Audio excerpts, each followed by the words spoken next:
कारण केजरीवाल जी पूरी नाटकीयता के साथ यह बात बार बार बोलते थे कि पैसा कहां है, पैसा कितना है।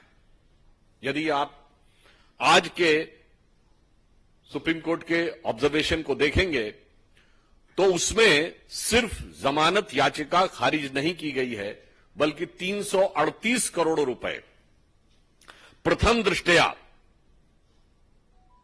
स्थापित होते हुए दिख रहे हैं। यानी जो वो पैसे की बात करते थे और जो मनी ट्रेल की बात करते थे, वो आज लीगली स्टैब्लिश होती हुई दिख रही है। यानी इस समय अब ये सिर्फ एक एलिगेशन नहीं है।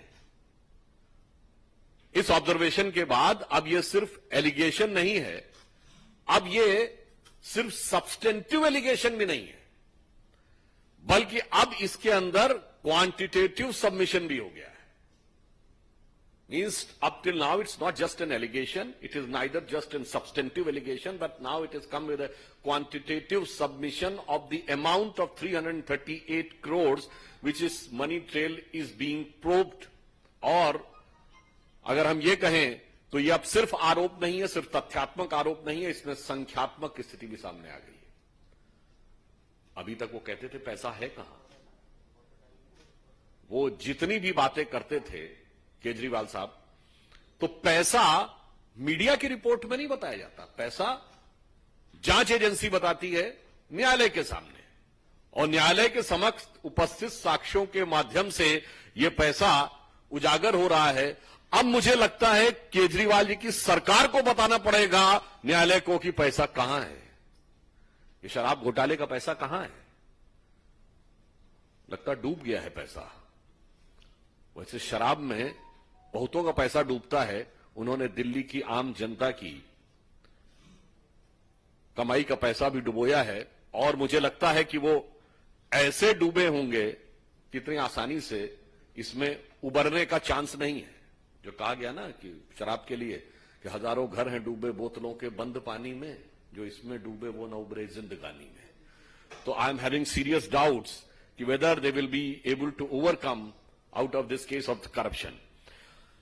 अब एक और बात है, आपको ध्यान हो कुछ दिन पहले जब अमित अरोड़ा, जो इसमें वन ऑफ द आरोपी हैं, जिन्होंने बात कही थी कि सारी बात मुख्यमंत्री के उपस्थिति में हुई थी, इससे अब यह भी साफ हो जाता है कि इस कट्टर ईमानदारी के किरदार में कितनी चोरी है और कितनी सीनाजोरी है। महत्वपूर्ण बात यह भी है कि उत्तरोत्तर भ्रष्टाचार के आरोप तथ्यात्मक दृष्टि से स्थापित होते चले जा रहे हैं। उत्तरोत्तर जमानत याचिकाएं खारिज होती चली जा रही हैं, परंतु फिर भी, जिसे एक हिंदी की कहावत होती है, देखिए इसलिए मैं कह रहा हूं वो तो कोर्ट के द्वारा प्रूव होगा, पर जो प्राइमा फेसिया दिख रहा है, कहावत है वो लागू होती है, चोरी ऊपर से सीना चोरी।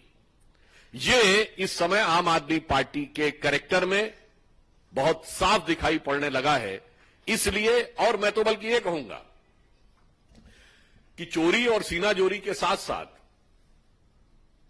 वो इसके अंदर एक नाटकीयता का पुट भी देने का सदैव प्रयास करते हैं। कभी शहीद भगत सिंह जी के परिवार वालों का आपत्ति आई थी, उनकी फोटो लेके चलने लगते हैं। कभी शराब घोटाले में लिप्त पार्टी, एक पौवे के बदले दूसरा पौवा फ्री देने वाली पार्टी, महात्मा गांधी की समाधि पर जाकर कसम खाती है कि हम ईमानदार हैं। अरे भाई, ईमानदारी और बेईमानी छोड़ दीजिए, एक पौवे के बदले दूसरा पौवा दिया है तो नीति थी ना। तो गांधी जी को उसको बीच में क्यों ला रहे हो, जिनका कि जन्मदिन ड्राई डे होता है, और गांधी जी का जन्मदिन पे नजारत। तो इसलिए मैंने कहा कि चोरी, सीना चोरी और उसके ऊपर से यह नाटकीयता, ये आम आदमी पार्टी का स्वाभाविक सहज चरित्र बनता चला जा रहा है। इसलिए अब हम आम आदमी पार्टी से और केजरीवाल जी से हम पूछना चाहते हैं कि बताइए वो पैसा कहां है। वो 338 करोड़ रुपए जिसके बारे में आज न्यायालय के प्रक्रिया के दौरान प्राइमा फेसिया वो दिखाई पड़ रहा है कि उसका गबन हुआ है या करप्शन हुआ है, तो अब दिल्ली की जनता पूछती है कि केजरीवाल साहब वो पैसा कहां है, उसे बताइए और इधर उधर की बातें मत करिए। और स्पष्ट रूप से सुप्रीम कोर्ट को भी बताना होगा संवैधानिक दृष्टि से और वैधानिक दृष्टि से, और दिल्ली की जनता को बताना होगा नैतिक दृष्टि से। Now it is become incumbent on the part of Aam Aadmi Party government and its chief minister Arvind Kejriwal जी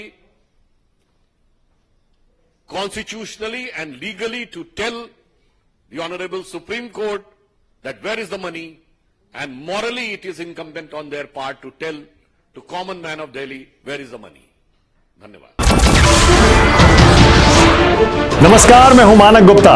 अगर आपको हमारा ये वीडियो पसंद आया हो तो इसे लाइक और शेयर जरूर करें, और हां, हमें सब्सक्राइब और फॉलो करना ना भूलें ताकि आप देश और दुनिया की कोई खबर मिस ना करें। तो जुड़े रहिए हमारे साथ और देखते रहिए News 24।